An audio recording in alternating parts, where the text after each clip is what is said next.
Hello दोस्तों, Awadhesh academy पर आपका स्वागत है। दोस्तों, पिछले कई सालों से क्राइसिस ऑफ कॉन्शियस पे बहुत रेगुलर सवाल पूछे गए हैं।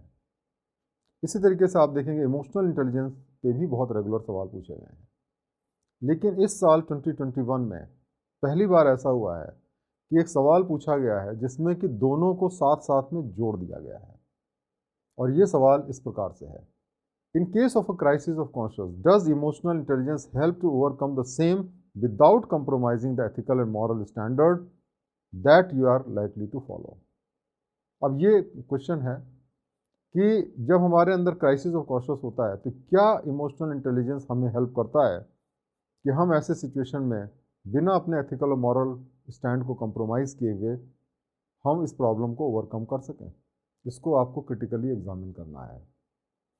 तो जहाँ तक सवाल है कि क्या इमोशनल इंटेलिजेंस हेल्प करता है, डेफिनेटली इमोशनल इंटेलिजेंस हेल्प करता है।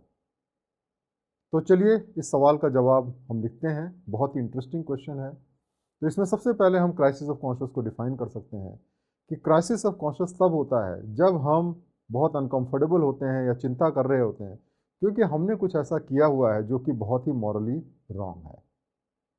और जब हम इस क्राइसिस में रहते हैं तो क्या होता है, हमें अंदर बहुत गिल्टी फीलिंग रहती है और हमें बहुत दुख रहता है, रिमोर्स रहता है, पछतावा रहता है कि हमने ऐसा काम क्यों किया।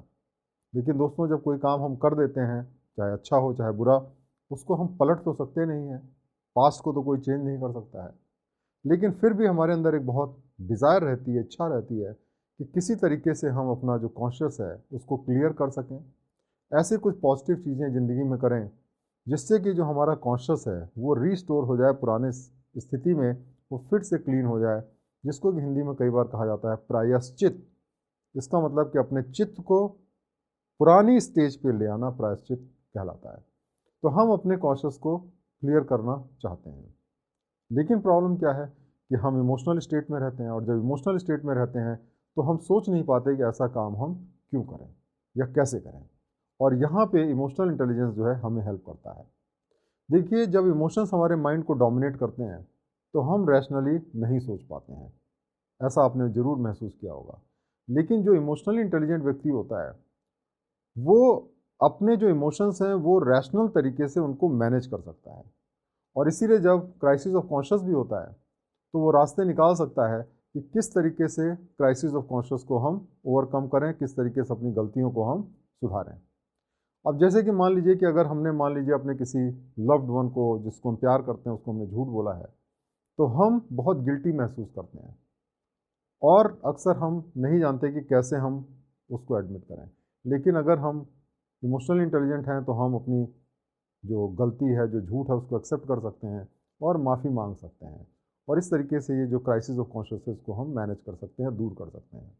इसी तरीके से अगर आपने किसी के साथ अन्याय किया हुआ है तो आपके अंदर बहुत ज़्यादा गिल्ट होता है। उसके लिए हम क्या कर सकते हैं कि हम पता कर सकते हैं कि भाई हम किस तरीके से उसको ओवरकम करें। अन्याय किया है तो हम पॉजिटिव एक्शंस करें ताकि उसको न्याय मिल सके। और इस तरीके से जो इमोशनली इंटेलिजेंट व्यक्ति होता है वो अगर क्राइसिस ऑफ कॉन्शियस में फंस भी जाता है तो वो उससे निकल सकता है, क्योंकि उसका जो रैशनल माइंड है वो हमेशा इमोशंस को कंट्रोल कर सकता है। और वो व्यक्ति अपनी गलतियों से सीखता है और जो भी मॉरल एरर उसने किया उसको सही करता है और फिर उसको वो दोबारा रिपीट नहीं करता। और इस तरीके से उस इमोशनल स्टेज को भी हम फ्यूचर में अवॉइड कर सकते हैं। तो क्राइसिस ऑफ कॉन्शियस को भी वो इस्तेमाल करके कुछ ना कुछ सीखता है और इस तरीके से इमोशनल इंटेलिजेंस हमें क्राइसिस ऑफ कॉन्शियस को ओवरकम करने में भी मदद करता है। तो इस तरीके से हम इस सवाल का जवाब लिख सकते हैं। बहुत बहुत धन्यवाद।